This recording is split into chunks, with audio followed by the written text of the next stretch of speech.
The fluorescent light in my kitchen flickered as I stirred the pot of soup. The same recipe I'd made every Sunday for 37 years. The house felt too big around me now, every room echoing with memories of when laughter filled these walls instead of this heavy silence. "Mom, we need to talk." David's voice carried that tone I'd learned to recognize, the one that meant I was about to be reminded once again that this was no longer my home.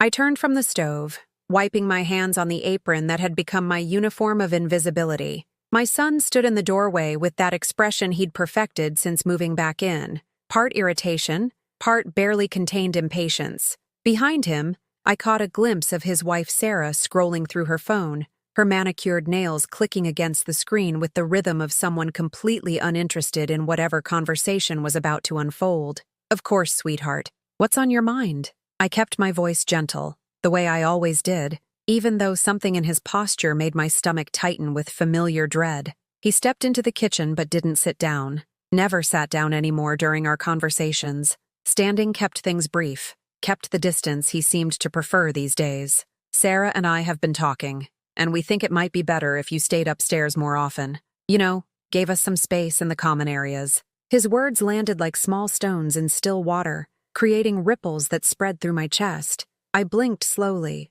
processing what he'd just said. The kitchen where I'd taught him to crack eggs without breaking the yolks. The living room where I'd read him bedtime stories when nightmares chased away his sleep. The dining room where we'd celebrated every birthday, every achievement, every milestone of his life. "I see," I said quietly, though I didn't see it all. "Is there something specific I've done that's made you uncomfortable?" David shifted his weight, avoiding my eyes the way he used to when he was 7 and had broken something precious. "It's not about what you've done, Mom. It's just, Sarah feels like she can't relax in her own home when you're always around. And honestly, it would help if you could be a little quieter when you move around. The old floorboards make noise, and it disturbs our sleep, the old floorboards. In the house where I'd raised him, in the house where his father and I had saved every penny to buy, where we'd painted every wall and planted every flower in the garden he used to help me tend." "I understand," I heard myself say, though my voice sounded far away,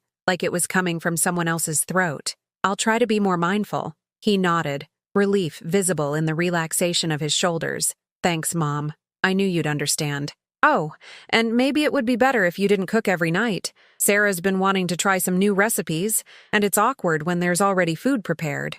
The soup continued to simmer behind me, filling the air with the scent of carrots and celery, the smell of comfort I'd been providing for this family since before Sarah existed in our lives. I turned off the burner with steady hands, though something inside me was beginning to crack like ice on a lake in early spring. "That makes sense," I said, ladling the soup into containers that I knew would sit untouched in the refrigerator until I eventually threw them away. If you like emotional stories that touch your heart, please subscribe. We're trying to reach 1,000 friends here who understand life's quiet struggles.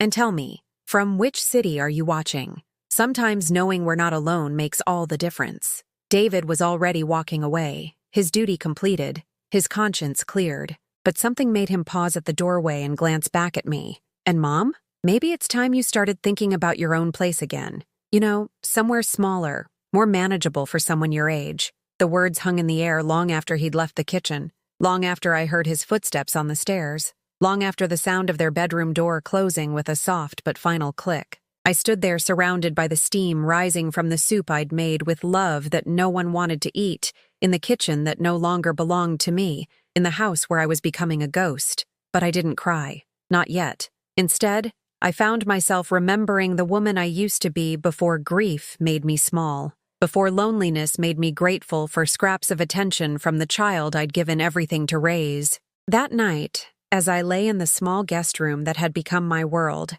I stared at the ceiling and tried to remember when my son's love had become conditional on my invisibility. When had my presence become an inconvenience instead of a comfort? When had I stopped being his mother and become just an aging woman taking up space in what they now called their home? The questions swirled through my mind as the house settled into silence around me, and somewhere in that darkness, something began to shift. A small voice that had been quiet for too long started to whisper that perhaps it was time to remember who Rebecca Morrison had been before she became just David's mother, just Harold's widow, just the woman who cooked meals no one wanted and offered love no one seemed to need. Tomorrow, I would begin to listen to that voice. Tonight, I grieved for the daughter-in-law who saw me as an obstacle, and the son who had forgotten that this house had been my sanctuary long before it became his inheritance. The changes started small, like drops of water that eventually carve through stone.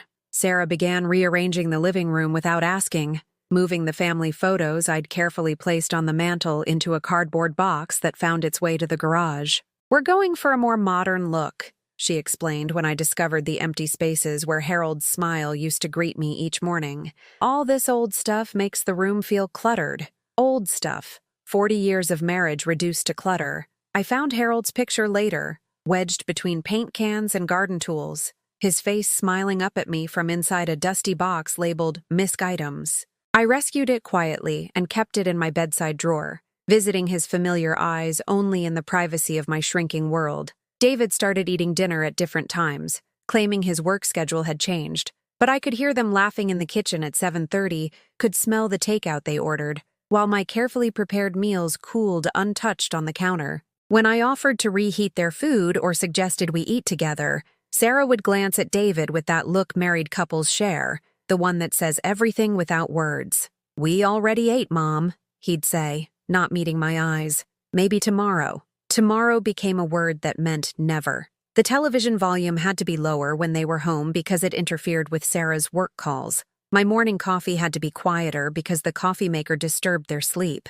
Even my breathing seemed too loud in the house that had once welcomed every sound I made. I started timing my movements around their schedule, learning to exist in the gaps between their lives. I'd shower early before they woke up, prepare my simple meals during their work hours, and disappear into my room before they returned home each evening. I became a master of invisible living, of taking up space without actually occupying it. "Your mom is so quiet," I heard Sarah tell someone on the phone one afternoon. "Sometimes I forget she's even here." The words weren't meant to be cruel, I told myself. They were just an observation, but they settled in my chest like stones, heavy and cold, reminding me that invisibility was apparently my greatest achievement in their eyes. 3 weeks after David's kitchen conversation, I experienced my first family dinner in months. Sarah's parents were visiting from Phoenix, and suddenly my presence became temporarily necessary again. Not welcome, exactly, but useful.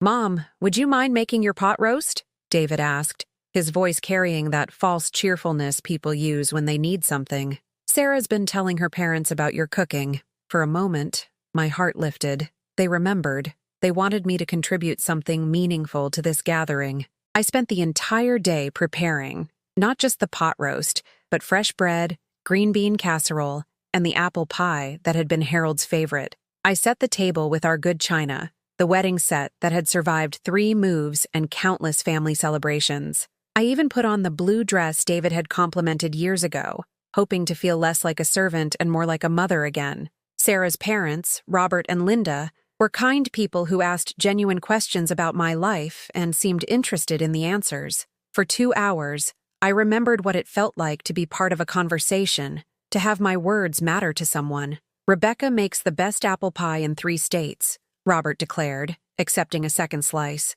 "You're lucky to have such a talented cook in the family." I glowed under the praise, catching David's eye and hoping to see pride there, some acknowledgement that I brought value to his life. Instead, I saw something that made my stomach drop: embarrassment. He was embarrassed by his father-in-law's compliments, uncomfortable with attention being focused on me instead of Sarah.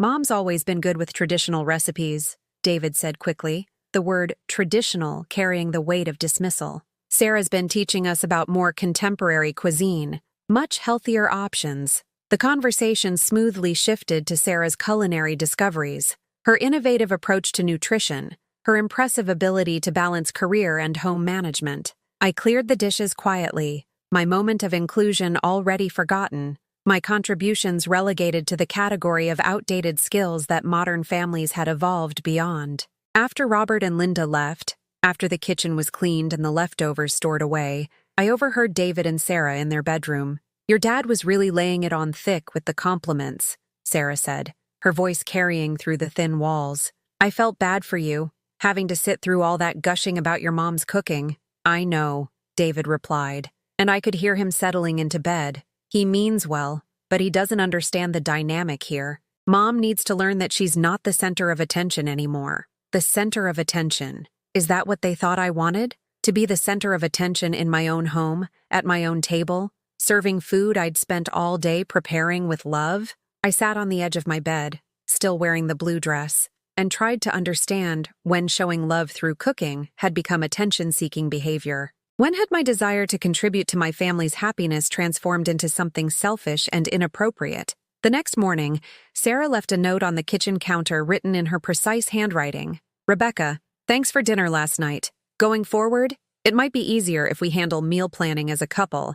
Less confusion that way. Less confusion. As if my 37 years of feeding this family had been one long misunderstanding. I folded the note carefully and placed it in my drawer next to Harold's photograph.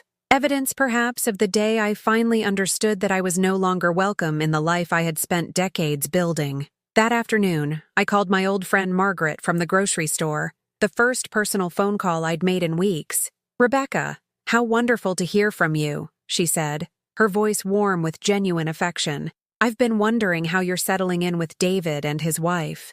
I opened my mouth to say the words that would maintain the illusion, that everything was fine, that I was grateful for their generosity, that living with family was a blessing.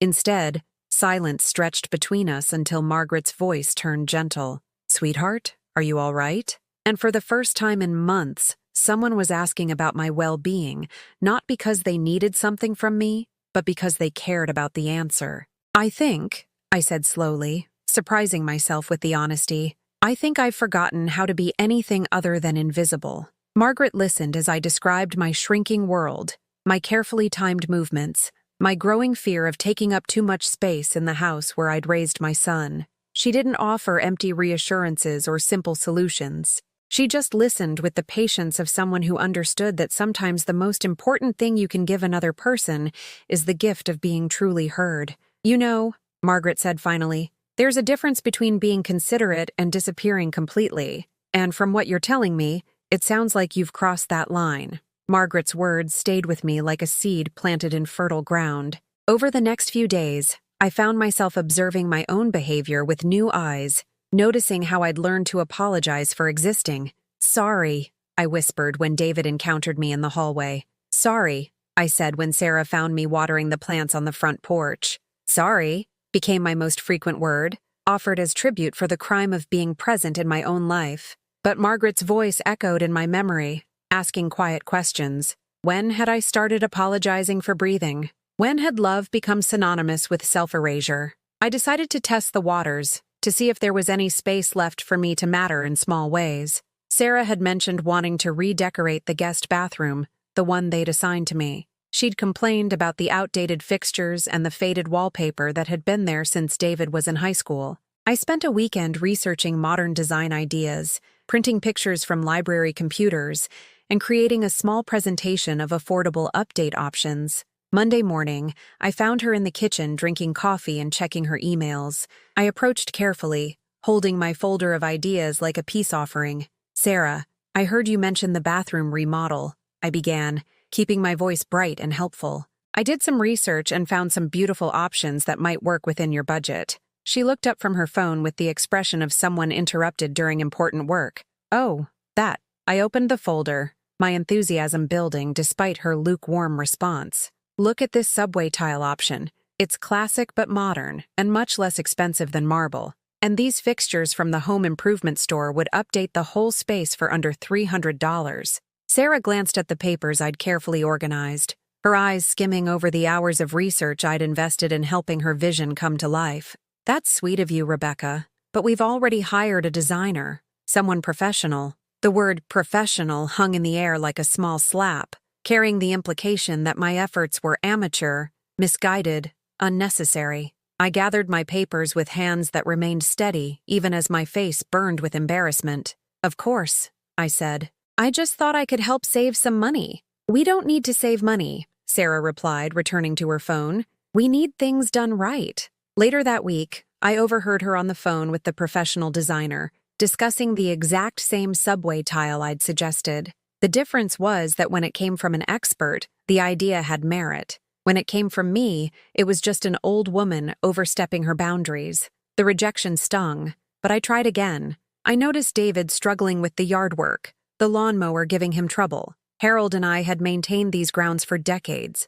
I knew every quirk of every tool in the garage, every stubborn spot where the grass grew thin, every flower bed that needed special attention. "Let me help with the mower," I offered on a Saturday morning, watching him yank the starter cord with growing frustration. "It's temperamental, but there's a trick to it." "I can figure it out, Mom," he said without looking at me. Giving the cord another angry pull, the engine sputtered and died again. "It needs the choke adjusted first. Then, I said I can figure it out." His voice carried that edge I'd been hearing more frequently, the one that said my presence was not assistance but interference. "I don't need you hovering over me like I'm still 10 years old." I retreated to the front porch and watched through the window as he battled the machine for another 20 minutes before finally calling a repair service. The same mower that would have started for me on the first pull if he'd let me show him Harold's technique. That evening, I heard him complaining to Sarah about the repair bill. $200 just to clean the carburetor. Highway robbery.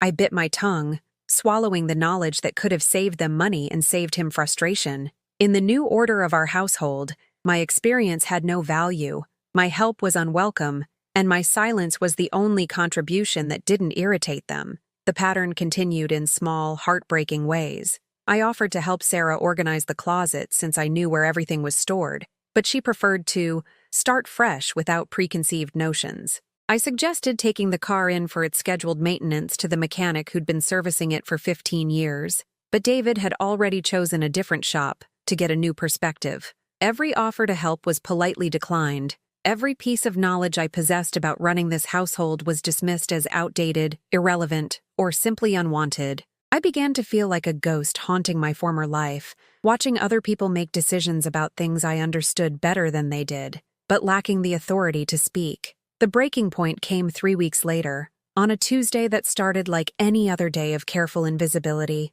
I was in the laundry room, quietly washing the few clothes I'd been wearing, when I heard Sarah talking on the phone in the kitchen. The washing machine's gentle rumble usually masked conversations, but her voice was raised in the animated tone of someone sharing gossip. "I know, right? David's mother is still here," she was saying, probably to one of her friends from work. "We keep hoping she'll take the hint and find her own place, but she just lingers. Like, I get that she's lonely after her husband died, but we're newlyweds. We need our space." My hand stilled on the shirt I was folding. Newlyweds. They'd been married for 3 years. "The worst part is how she tries to insert herself into everything," Sarah continued, her voice carrying clearly through the thin walls. "Yesterday she wanted to help me plan the bathroom renovation. Like, no offense, but have you seen her decorating style? It's all doilies and dusty flowers. Very grandmothery." The friend on the other end must have said something funny because Sarah laughed, a bright, careless sound that cut through my chest like a blade. "Exactly. And don't get me started on the cooking situation. She acts like she's doing us this huge favor, but honestly, her food is so heavy and old-fashioned. I'm trying to eat clean, you know, but David won't say anything because he feels guilty." I stood frozen in the laundry room, holding a shirt that had belonged to Harold, listening to my life being dissected by a woman who'd never bothered to learn that the dusty flowers she mocked had been planted to commemorate each year of my marriage, that the heavy food she criticized had nourished her husband through childhood illnesses and teenage growing spurts and college stress. "Oh, and she waters the plants like it's still her house," Sarah was saying. "I came home yesterday and she was out there fussing over the garden like she owns the place. I wanted to say, 'Lady, you're a guest here. Act like one.' Guest. In the house where I'd painted every wall, where I'd nursed sick children through long nights, where I'd celebrated every Christmas morning and birthday party and graduation dinner. Guest. But the word that truly shattered something inside me came next. David says she was different when his dad was alive. More, I don't know, more useful? But now she's just this sad, clingy woman who doesn't know when she's not wanted. It's actually kind of pathetic. Pathetic. I set Harold's shirt down with hands that had stopped trembling, walked quietly upstairs to my small room, and closed the door. I didn't cry, though tears would have been a reasonable response. Instead, I sat on the edge of my bed and looked around at the space that had become my entire world. The room was neat and sparse, containing only what I needed to survive. Gone were the personal touches that had made the master bedroom mine for 37 years. Gone were the books I loved, the music that comforted me, the small luxuries that had made life pleasant. I'd pared myself down to the essentials, believing that taking up less space would make me more acceptable. But I finally understood what Margaret had tried to tell me. There was no amount of small I could become that would make Sarah want me here.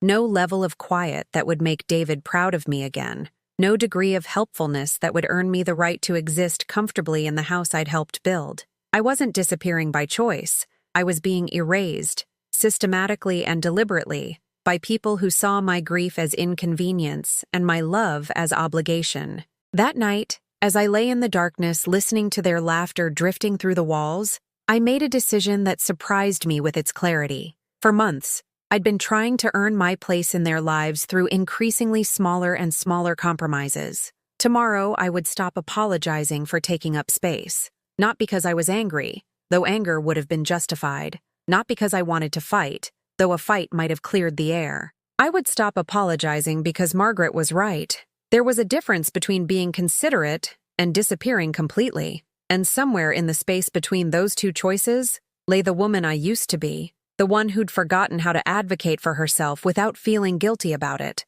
The shift happened gradually, like seasons changing. Where I had once rushed to offer help, I began to simply observe. Where I had once apologized for my presence, I maintained quiet dignity. Where I had once bent myself into impossible shapes to fit their vision of an acceptable houseguest, I started to remember what it felt like to occupy space without shame. Sarah noticed first. She'd grown accustomed to my eager compliance, my willingness to shrink myself to accommodate her comfort. When I stopped volunteering for invisibility, the change unsettled her in ways she couldn't quite articulate. "Your mom seems different lately," I heard her tell David one evening. "Kind of distant." Distant. The word almost made me smile. After months of being told I was too present, too involved, too eager to help, my withdrawal was apparently also problematic. There was no version of myself that would satisfy them, and finally, understanding this truth brought an unexpected sense of freedom. I began taking long walks in the mornings, rediscovering the neighborhood I'd helped build from farmland 40 years ago. I visited the library and checked out novels I'd been meaning to read for years, but never had time for when I was busy trying to be useful. I called Margaret more frequently, rebuilding the friendship I'd neglected while pouring all my energy into earning acceptance from people who'd already decided I wasn't worth accepting. The house felt different when I stopped trying to manage everyone's comfort. Dishes stayed unwashed until David or Sarah needed clean plates. Groceries ran low until someone remembered to shop. The small tasks I'd been handling invisibly, replacing light bulbs, organizing mail, keeping track of appointments, simply stopped happening unless they took initiative. It took 3 days for them to notice that no one was managing the details of their daily life. "Mom, did you forget to pick up my dry cleaning?" David asked on Thursday morning, standing in the kitchen wearing yesterday's shirt. "I didn't know you'd taken anything to the cleaners," I replied truthfully, pouring coffee into my favorite mug, the one with Harold's picture that I'd retrieved from the garage box. "I don't have your ticket." He stared at me as if I'd spoken in a foreign language. For months I'd been anticipating his needs, handling his errands, managing the household details he'd taken for granted. The idea that he might need to communicate his expectations or manage his own responsibilities seemed to genuinely confuse him. "But you always," he started, then stopped, perhaps realizing that "always" implied an expectation he'd never actually voiced. "I always try to help when I know help is needed," I said gently. "But I'm not a mind reader, sweetheart." Sweetheart. I hadn't called him that in months, not since it became clear that endearments from me embarrassed rather than pleased him. But something had shifted in me. Some returned to the woman who'd earned the right to love her son without apology, even if that love was no longer welcomed in the ways I'd once expressed it. The following week, they hosted a dinner party for Sarah's work colleagues. I learned about it the same way I learned about most of their plans now, by overhearing preparations rather than being included in them. I didn't offer to cook. I didn't suggest menu options or volunteer to help with cleaning. Instead, I mentioned casually that I'd be spending the evening with Margaret, perhaps catching a movie or trying that new restaurant she'd been recommending. The panic in Sarah's voice was unmistakable. "Oh, but," I mean, you don't have to leave. We'll probably order catering anyway. Catering. For 6 people in a house with a fully equipped kitchen and a woman who'd been feeding dinner parties for decades. But I simply smiled and confirmed my plans with Margaret, leaving them to navigate their social obligations without my invisible labor. I returned late that evening to find the kitchen in chaos. Takeout containers scattered across counters, wine stains on the tablecloth I'd kept pristine for 15 years, and the distinct smell of something burned lingering in the air. David was loading the dishwasher with the frustrated movements of someone unused to cleaning up after himself. He looked up when I entered, his expression a mixture of exhaustion and something that might have been resentment. "How was your evening?" he asked, his tone carefully neutral. "Wonderful," I replied honestly. Margaret and I had indeed gone to dinner, and I'd forgotten how enjoyable it was to have conversations with someone who valued my opinions and laughed at my observations. "How was your party?" "Fine," he said curtly, then added, "It would have been helpful if you'd mentioned you were going out earlier. We could have planned better. Planned for the absence of services they'd never asked for, but had learned to expect. Planned around the woman they'd been systematically excluding, but still wanted available for emergency domestic support. I'm sorry you had difficulties," I said, and meant it. "Next time, I'd be happy to help if you let me know your plans in advance. The condition, that they communicate with me rather than expecting me to anticipate their needs, hung in the air like a new rule in a game they thought they understood. As the weeks passed, I watched them struggle with responsibilities I'd been handling seamlessly. Sarah burned dinner twice before ordering pizza. David ran out of clean work shirts and had to do emergency laundry at midnight. The plants on the front porch began to wilt when no one remembered to water them during a particularly hot stretch. I offered help when asked directly, but I stopped volunteering solutions to problems they hadn't acknowledged. I stopped fixing things before they broke and started letting them experience the natural consequences of not managing their household. The house began to feel less like a peaceful home and more like a place where 3 adults lived parallel lives, intersecting only when necessary for practical purposes. The warmth I'd tried so hard to maintain despite their coolness simply evaporated. One afternoon, while organizing my small dresser, I found the envelope I'd been keeping in my jewelry box for nearly 2 years. Harold's insurance papers, his will, the documents that detailed our financial life together. I'd kept them close during those first dark months of grief, but I hadn't looked at them recently.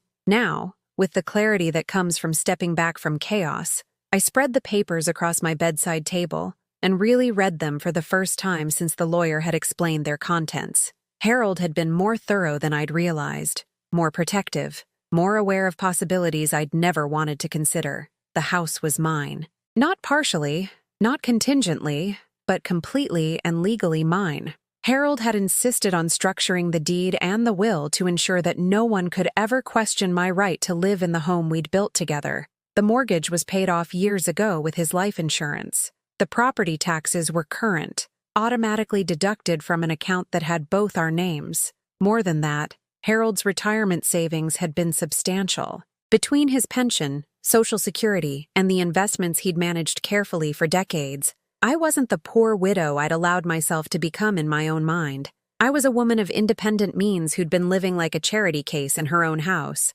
But it was the letter that made my hands tremble, a sealed envelope with my name written in Harold's careful script, marked, "To be opened when you need to remember who you are." Inside, 3 pages of his handwriting, every word a reminder of the woman he'd loved and the life we'd built together. "My dearest Rebecca," it began, "if you're reading this, it means you've forgotten something important about yourself. You've forgotten that you are not just my wife or David's mother. You are Rebecca Ann Morrison, the strongest person I've ever known, the woman who turned a house into a home and a family into something beautiful." He'd known. Somehow, even facing his final illness, Harold had understood that grief might make me forget my own worth, might tempt me to trade my dignity for the illusion of being needed. "You have given so much of yourself to taking care of others," the letter continued, "that I worry you might forget you deserve to be taken care of too. You deserve respect, kindness, and a home that welcomes you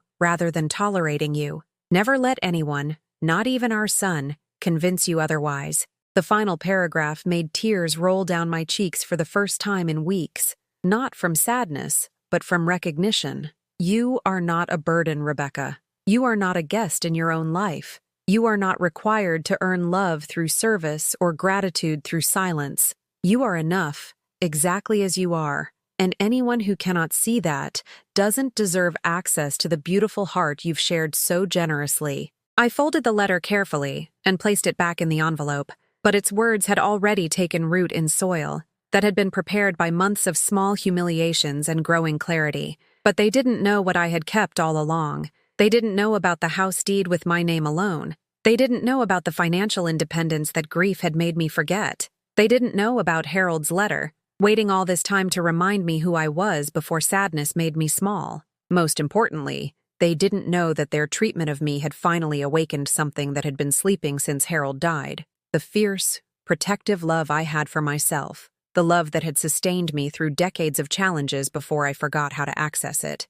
Tomorrow would begin a different chapter. Not because I was angry, though anger would have been justified. Not because I wanted revenge, though consequences were certainly overdue. Tomorrow would be different because I was finally ready to stop being a guest in my own life. The morning after reading Harold's letter, I woke with a clarity I hadn't felt in years. The sunrise through my small window looked different somehow, brighter, more purposeful. I dressed carefully in clothes I'd packed away months ago. The ones Sarah had suggested were too vibrant for someone my age. The navy blue blouse Harold had always said brought out my eyes. The silver earrings that caught the light when I moved. For the first time in almost a year, I looked in the mirror and saw Rebecca Morrison looking back at me. Not just an old woman apologizing for existing. I made coffee in my favorite mug and sat at the kitchen table, not standing at the counter. Not hiding in my room, but sitting at the table where I'd fed my family for decades. When David appeared, dressed for work and expecting his usual rushed exit, he stopped short at seeing me settled comfortably in what had become their private space. "Morning, Mom," he said, his voice carrying that cautious tone I'd grown accustomed to, as if speaking to me required delicate navigation. "Good morning, sweetheart," I replied, taking a slow sip of my coffee. "Beautiful day, isn't it?" He glanced toward the window as if checking whether this was true, then back at me with confusion. "I guess. Listen, I'm running late." "Of course you are." I smiled, but not the desperate, placating smile I'd been wearing for months. This was different, peaceful, knowing. "Have a good day at work." He hesitated at the doorway, perhaps sensing something had shifted but unable to identify what. After he left, Sarah emerged from upstairs, her usual morning routine of checking her phone while grabbing a piece of fruit on her way out the door. She paused when she saw me still sitting at the table, no longer rushing to clean up every trace of my presence before she came downstairs. "Oh, hi, Rebecca." Her greeting carried that edge of irritation she tried to disguise as politeness. "I didn't expect you to still be down here." "I live here," I said simply, and the truth of it, the legal, undeniable truth of it, settled around us like morning light. "This is my home." Something flickered in her expression, a moment of uncertainty that told me she'd been operating under assumptions that had never been confirmed.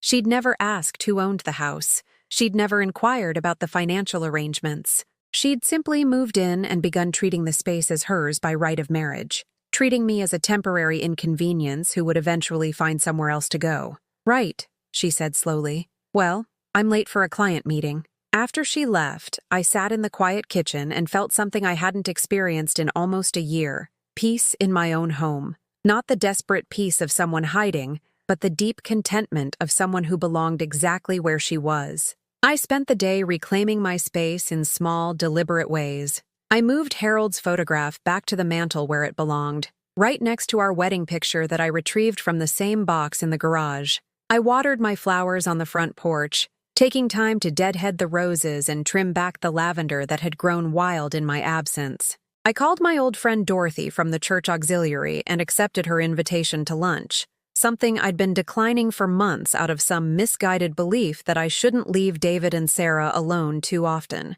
as if my presence was a burden, but my absence was also problematic, an impossible equation that I'd been trying to solve through increasingly smaller versions of myself. Lunch with Dorothy reminded me of who I'd been before grief made me forget. We talked about books and politics and the scandals at the church picnic committee. She asked my opinion about her daughter's upcoming wedding and actually listened to my suggestions. For 2 hours, I was valued, consulted, treated as someone whose thoughts mattered. "You seem different," Dorothy observed over dessert. "More like yourself again." "I'm remembering things I'd forgotten," I told her, and realized it was true. I was remembering that I'd once been a woman who organized successful fundraisers, who'd served on the school board for 6 years, who'd managed a household budget through 2 recessions and 3 job changes. I was remembering that before I became Harold's widow, I'd been Harold's equal partner in building a life together. That evening, David and Sarah returned to find me cooking dinner,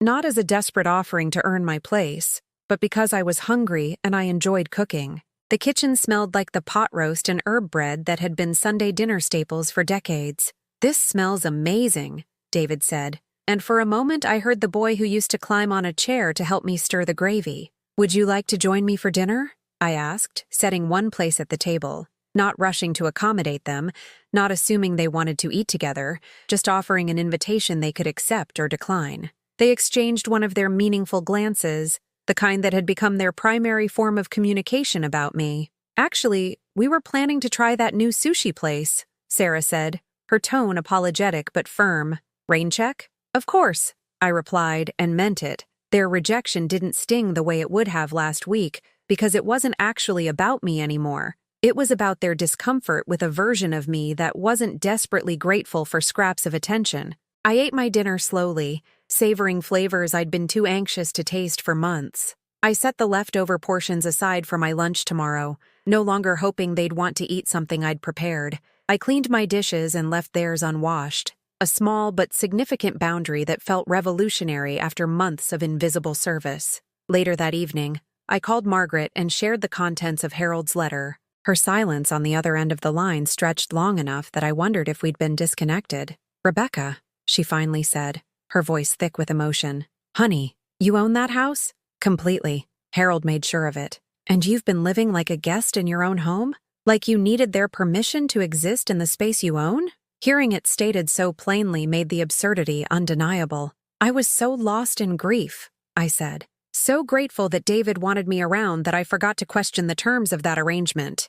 "What are you going to do?" The question hung between us, loaded with possibility. What was I going to do? For months, I'd been focused solely on survival, on being tolerable enough to avoid complete rejection. I hadn't considered that I had choices, that I held cards in this game that I'd forgotten I was playing. "I'm going to remember who I am," I said, Harold's words echoing in my voice. "I'm going to stop apologizing for taking up space in my own life. And if they don't like it?" I looked around the kitchen where I'd taught my son to crack eggs, where I'd planned Christmas dinners and birthday parties, where Harold and I had shared coffee and dreams for 40 years.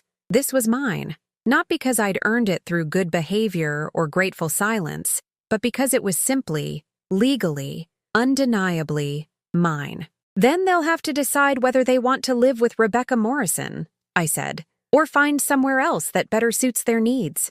It wasn't pain anymore. It was clarity. The kind of crystal-clear understanding that comes when you stop trying to solve problems that aren't yours to solve and start acknowledging truths that have been waiting patiently for your attention. I wasn't a burden in their lives. They were guests in mine.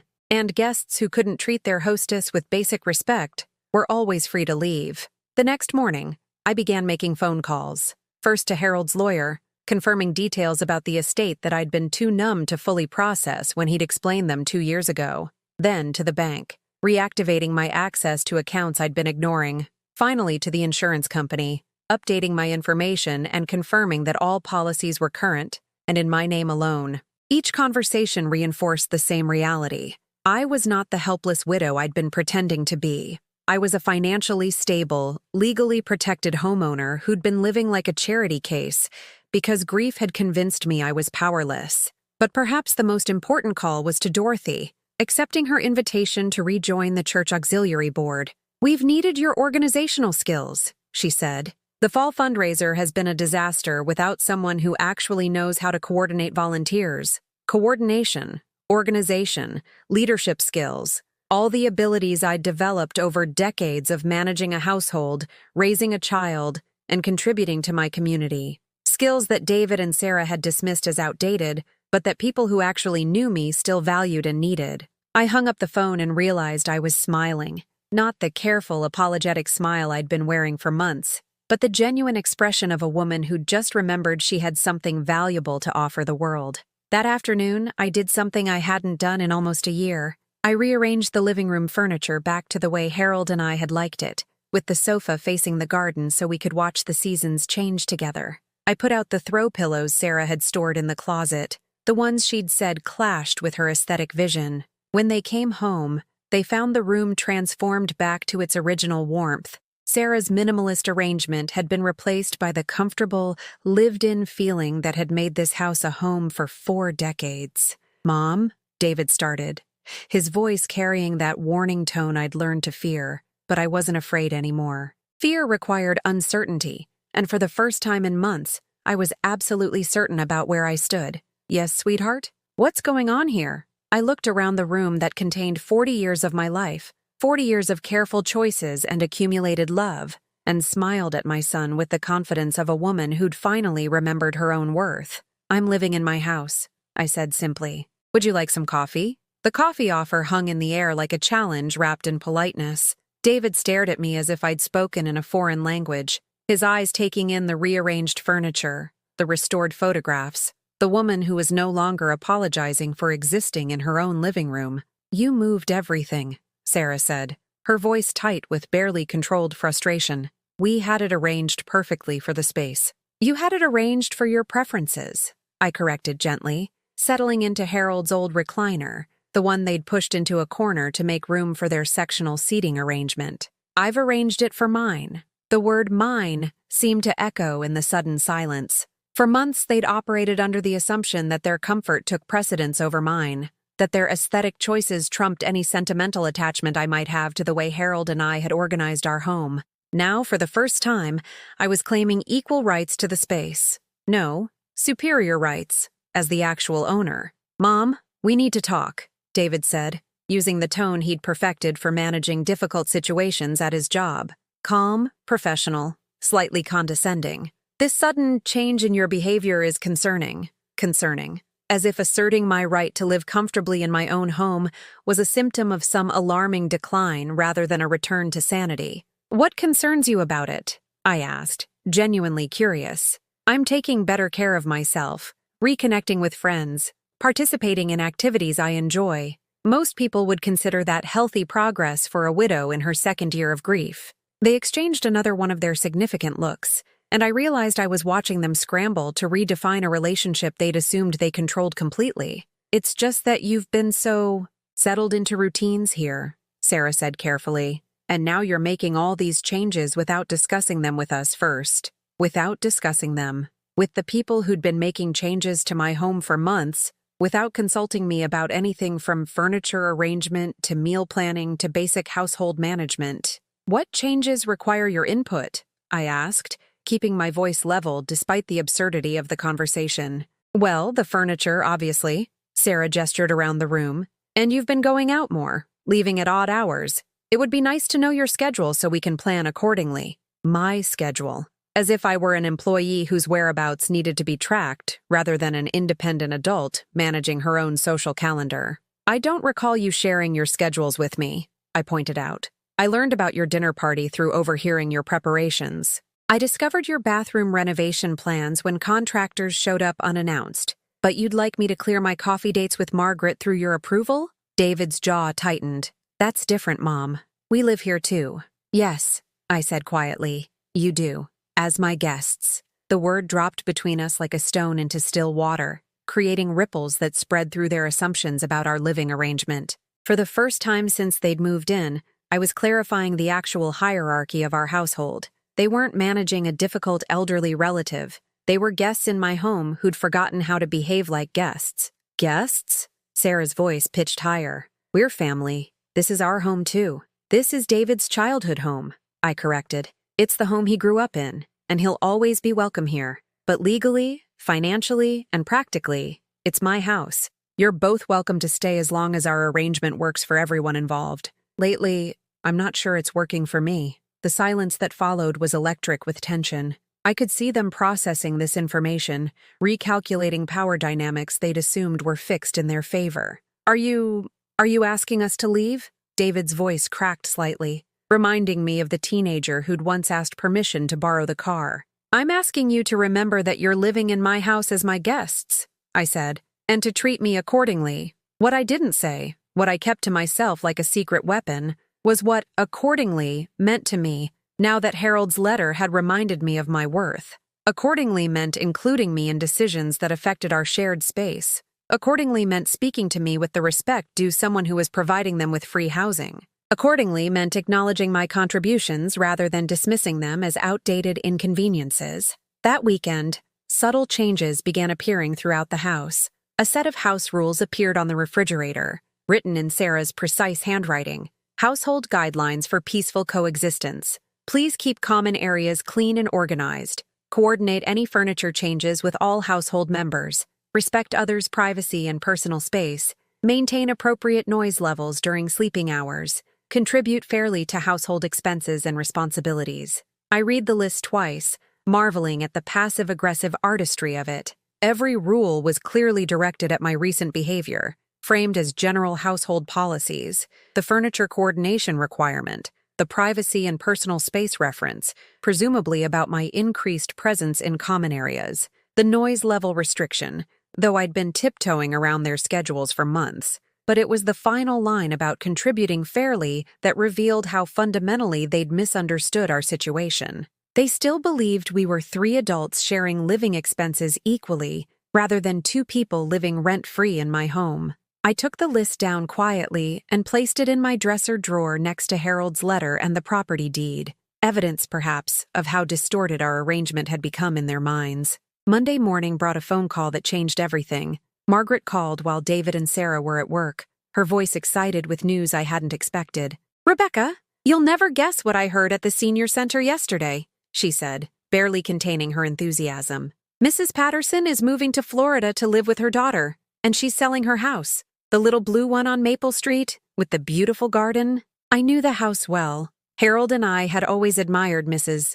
Patterson's roses, had often walked past on summer evenings to enjoy the fragrance and the way she'd designed her flower beds to bloom in succession throughout the growing season. "It's perfect for one person," Margaret continued. 2 bedrooms, updated kitchen, a sun porch that would be lovely for morning coffee. And Rebecca, the best part, she wants to sell it privately, to someone who'll appreciate what she's created there. She specifically mentioned hoping to find a widow who'd love the garden as much as she has. A house of my own. The thought sent an unexpected thrill through me, like the first warm day of spring after a long winter. Not my childhood home, not the house I'd shared with Harold, not the space I was currently fighting to reclaim from people who saw me as an inconvenience. A fresh start, a place where I could make decisions without negotiating with anyone, where my preferences would be the only ones that mattered. "Would you like me to arrange a viewing?" Margaret asked. "Mrs. Patterson said she'd be happy to show it this week, before she lists it officially." "Yes," I said, surprising myself with the immediacy of my response. "Yes, I'd love to see it." After hanging up, I sat in my kitchen and tried to imagine what it would feel like to live somewhere I'd chosen rather than inherited, somewhere designed around my needs rather than compromised by other people's expectations. The possibility felt like freedom in a way I hadn't anticipated. That evening, David came home early, his face carrying the expression of someone who'd been rehearsing a difficult conversation. "Mom, I think we need to clear the air about some things," he began, settling across from me at the kitchen table with the deliberate posture of someone preparing for a serious discussion. "I'm listening," I said, though something in his tone made me suspect this would be less conversation than lecture. "I've been thinking about what you said about this being your house," he continued, his words careful and measured. "And I want you to know that I understand you're going through a difficult adjustment period. Losing Dad was hard on both of us, and maybe we haven't been as patient as we should have been while you work through your grief." Patient. As if my recent assertion of basic human dignity was a temporary symptom of mental instability that required their forbearance rather than a return to psychological health. "But I also think," David continued, gaining confidence as he warmed to his prepared speech, "that living together works better when everyone feels heard and included in decision-making. So I want to propose a more formal arrangement that acknowledges everyone's contributions to the household." He pulled out a folder, the same kind of organized presentation he probably used for client meetings at work. Inside, I could see typed documents, carefully formatted and officially intimidating. "I've drawn up a cohabitation agreement," he announced, sliding papers across the table toward me. "It outlines everyone's responsibilities, financial contributions, and decision-making rights. I think it will help eliminate the kind of confusion we've been experiencing lately." I stared down at the documents without reading them, understanding that this was David's attempt to regain control of a situation that had shifted beyond his comfort zone. He was trying to impose corporate structure on a domestic relationship, to contract his way back into authority he'd assumed was his by right of being the man, the primary breadwinner, the son who'd graciously taken in his aging mother. "What kind of financial contributions did you have in mind?" I asked, curious to see how far his misunderstanding of our situation extended. "Well, we'd split utilities 3 ways, obviously, and groceries, household expenses, that sort of thing. Sarah and I would continue handling the mortgage payments, since we're the primary residents, but you'd contribute what seems fair for someone in your situation." Primary residence. In my house, contributing what seemed fair for someone in my situation. The situation of being the legal owner of the property they were generously offering to let me help pay for. "And decision-making rights?" I asked. "Majority rule on household issues," David said, clearly pleased with his democratic approach.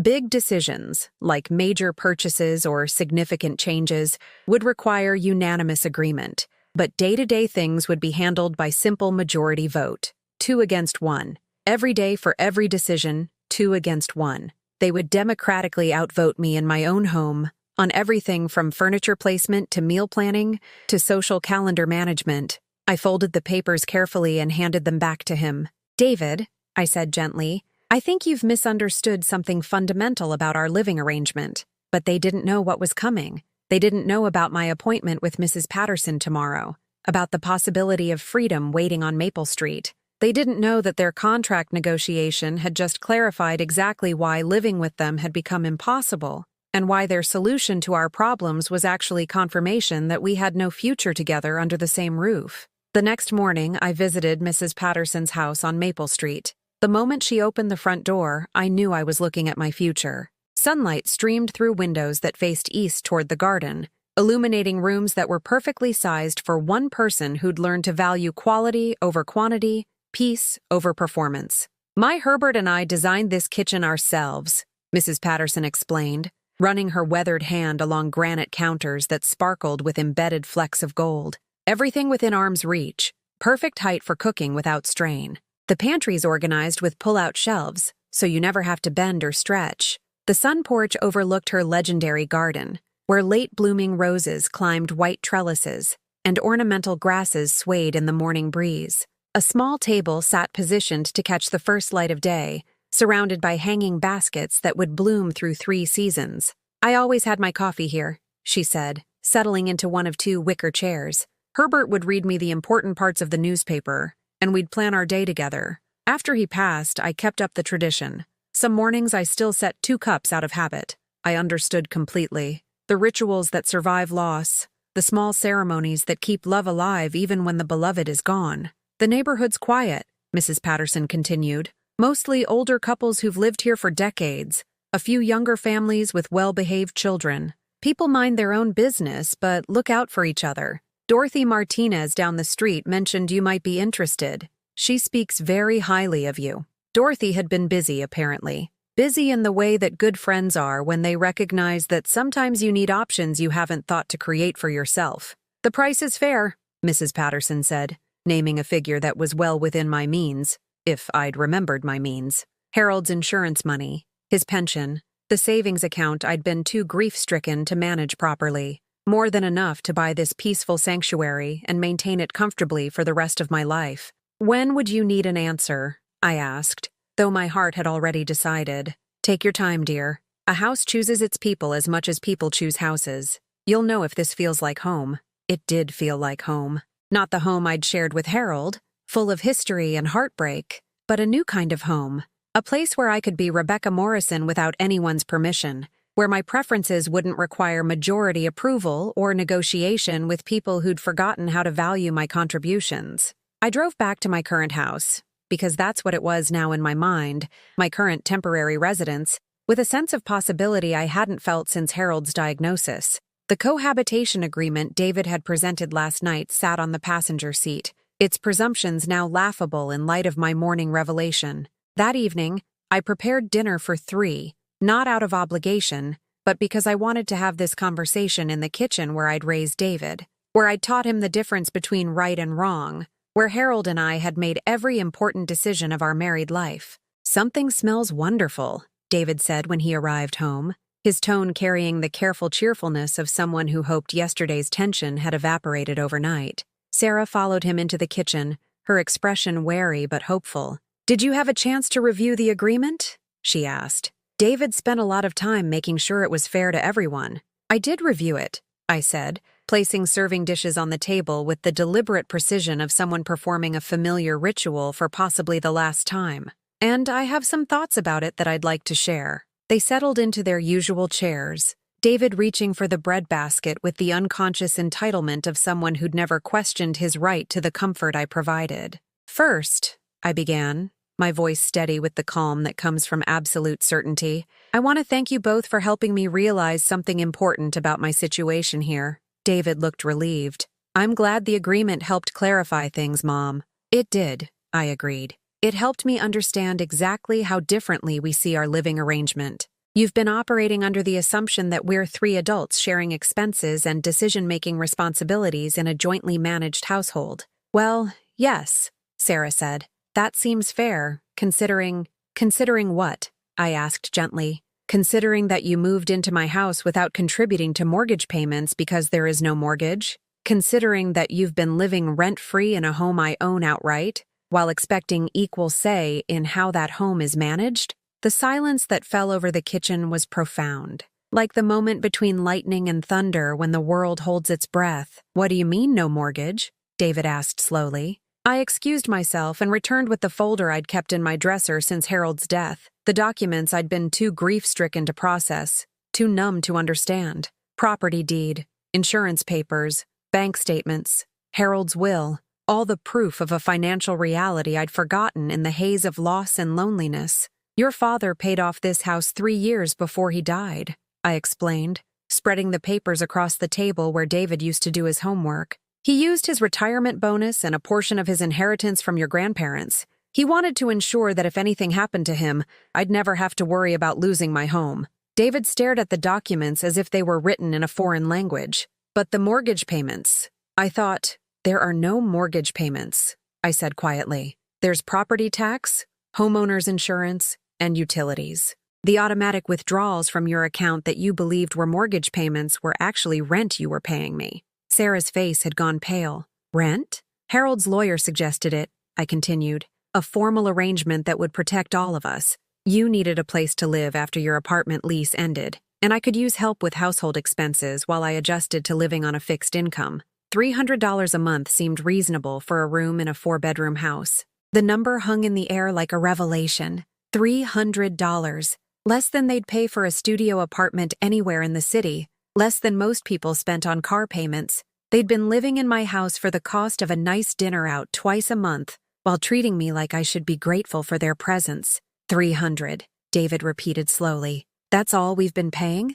"That's all you agreed to pay," I corrected. "Although lately I've been wondering if the arrangement is working out as well as we'd hoped." Sarah found her voice first. "Rebecca, we had no idea. If we'd known you owned the house outright, we would have approached things differently." "How differently?" I asked, genuinely curious. "Would you have included me in decisions about furniture arrangement? Would you have asked my opinion before hiring contractors? Would you have spoken to me with the respect you'd show any other homeowner who was providing you with affordable housing?" The questions hung unanswered because we all knew the truth. They would have been more careful about openly dismissing me, more subtle about their criticism, but the fundamental dynamic wouldn't have changed. They still would have seen me as an inconvenience to be managed rather than a person deserving consideration. "Mom, I think we need to start over," David said, his voice carrying that reasonable tone he used when trying to regain control of a situation that had moved beyond his management. "Clearly, there have been some misunderstandings." "There haven't been misunderstandings," I interrupted gently. "There have been assumptions. You assumed I was a poor widow who needed your charity. You assumed I had no choices, no options, no power in this relationship. You assumed I would be so grateful for your presence that I'd accept whatever treatment you offered without complaint. I stood up and began clearing the dishes, not from habit now, but because moving helped me maintain my composure during the most difficult conversation I'd had with my son since he was a teenager. But I do have choices, I continued. I have options you never bothered to ask about. And I have power you forgot I possessed. The power of a woman who owns her own home, manages her own finances, and makes her own decisions about who she wants to share her life with. What are you saying? Sarah asked, though I could see in her expression that she already knew. I'm saying I visited a lovely house today on Maple Street. Mrs. Patterson is moving to Florida, and she's looking for someone who'll appreciate the beautiful garden she spent 30 years creating. Someone who'll respect what she's built and take care of it properly. David's fork clattered against his plate. You're thinking of moving? I'm thinking of creating a life that works for me, I said. A life where I don't have to apologize for existing, where my preferences matter, where I'm surrounded by people who value my presence instead of tolerating it. I returned to the table and looked at my son. Really looked at him, seeing both the man he'd become and the boy I'd raised with such hope and love. You'll always be my son, I told him. You'll always be welcome in my life. But you won't always be welcome to treat me as less than I am, to dismiss my contributions, to act as if my feelings don't matter because you've decided they're inconvenient. Sarah was crying now, quiet tears that spoke to some recognition of how completely they'd misjudged our situation. David sat frozen, processing the reality that his mother wasn't the helpless dependent he'd imagined, but a fully autonomous adult who'd been subsidizing his lifestyle while he criticized her for wanting to participate in it. We can change, he said finally. We can do better. You don't have to leave your own home because we've been difficult to live with. You're right, I said. I don't have to leave, but I want to. For the first time in 2 years, I want something for myself that has nothing to do with making other people comfortable. I want a fresh start in a place where I can be the woman Harold married instead of the ghost she became after he died. The kitchen fell quiet, except for the sound of Sarah's soft crying and the evening settling around us. I'd said what needed to be said, revealed what needed to be revealed, stood up for the woman I'd forgotten how to be. Tomorrow, I would call Mrs. Patterson and make an offer on the house with the garden that bloomed in sequence through the growing seasons. Tonight, I would sit in this kitchen one more time as the mother who'd finally remembered she was worth defending. 6 weeks later, I stood in the sun porch of my new home on Maple Street, watching the morning light filter through leaves that were just beginning to hint at autumn colors. My coffee steamed gently in the cup Harold had given me for our 25th anniversary, the one with "World's Best Wife" painted in fading gold letters. I'd brought it with me not from sentimentality, but because it still made perfect coffee and reminded me that I'd once been seen, valued, and cherished. The house had welcomed me like it had been waiting. Mrs. Patterson's furniture fit perfectly with the few pieces I'd chosen to take from my old life. Harold's reading chair, my grandmother's china cabinet, the kitchen table where we'd shared 40 years of meals and conversations. Everything else I'd left behind, not from anger, but from the recognition that some chapters end completely before new ones can begin. Moving had been surprisingly simple once I stopped feeling guilty about wanting my own space.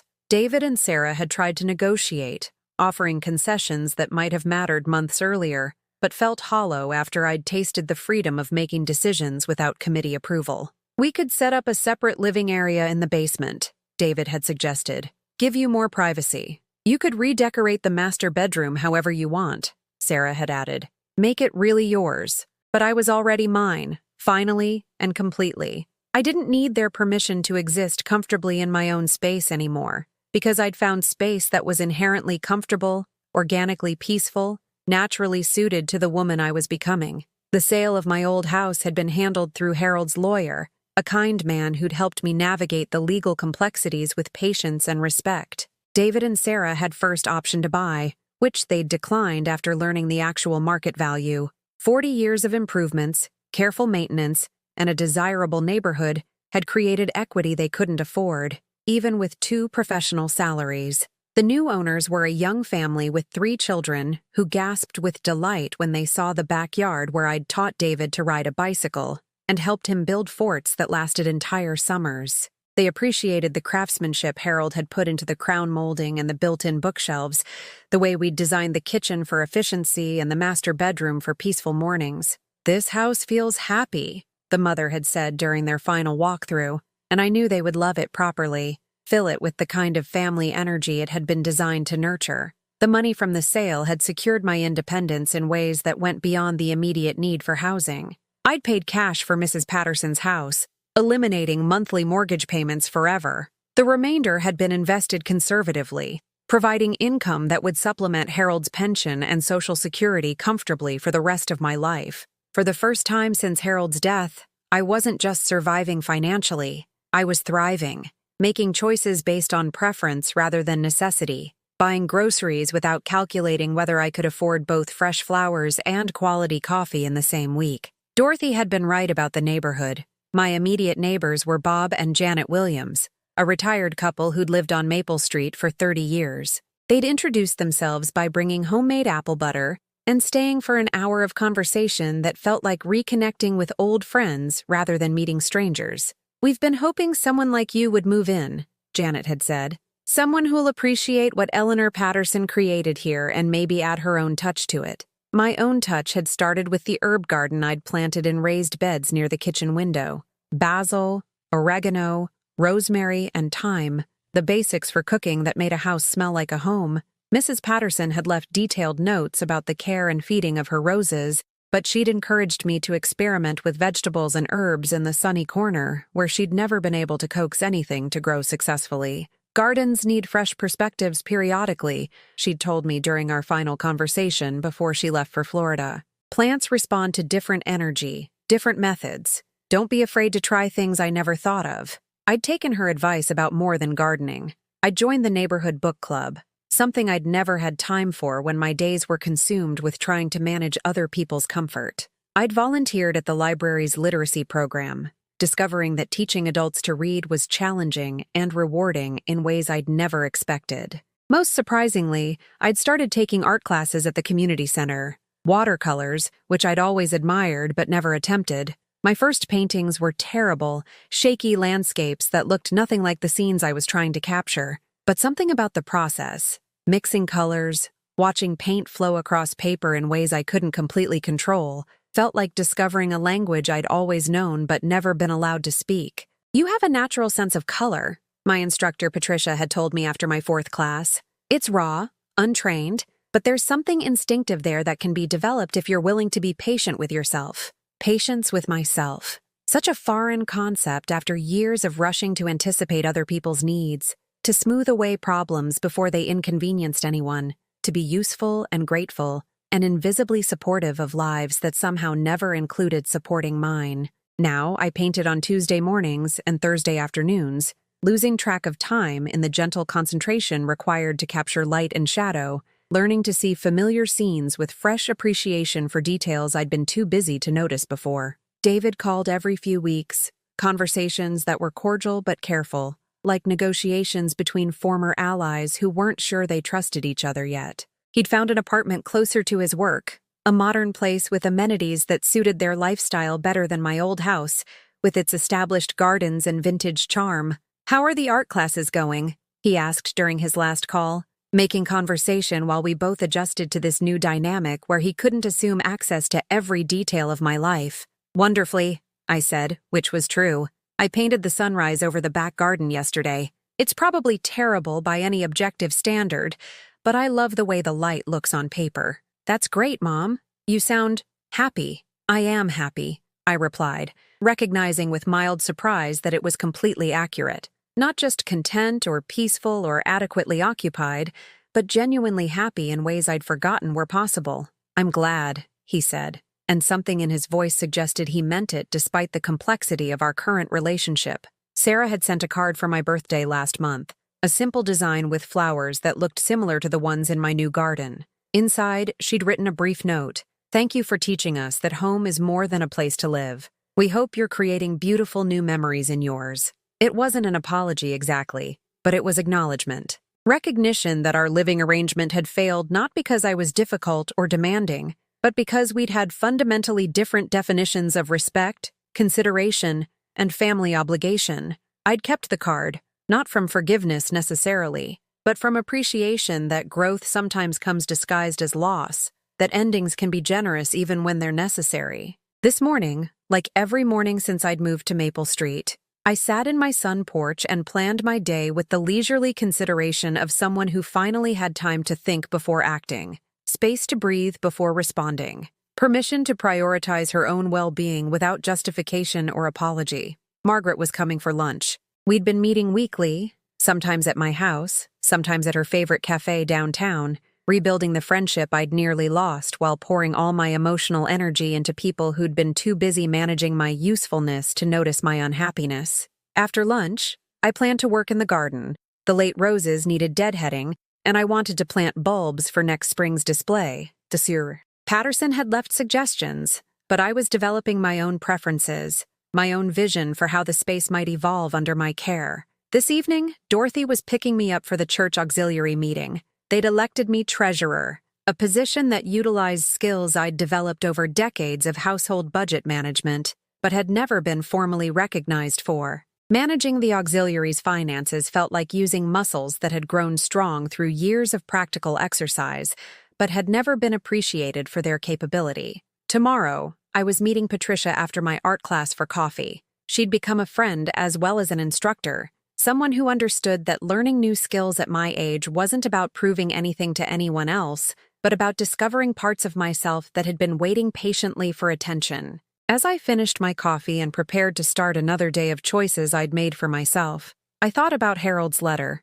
the one I still kept in my jewelry box, but no longer needed to reread for encouragement. He'd been right about everything. I was strong enough to rebuild my life, worthy of respect and kindness, entitled to happiness that didn't require anyone else's approval. But he'd been wrong about one thing. He'd worried that I might forget who I was without him. What had actually happened was that I'd discovered who I was beyond him, beyond motherhood, beyond the roles that had defined me for so long I'd forgotten they were choices rather than destiny. I was Rebecca Ann Morrison, not because I'd been Harold's wife or David's mother, but because I'd learned to value my own company, to trust my own judgment, to create a life that reflected my preferences rather than other people's expectations. The morning sun climbed higher, warming my face through the windows of a house that belonged completely to me, in a life I'd built deliberately and thoughtfully, one choice at a time. Sometimes silence is the loudest truth, and sometimes the most powerful thing a woman can say is nothing at all, while she quietly builds the life she's decided she deserves.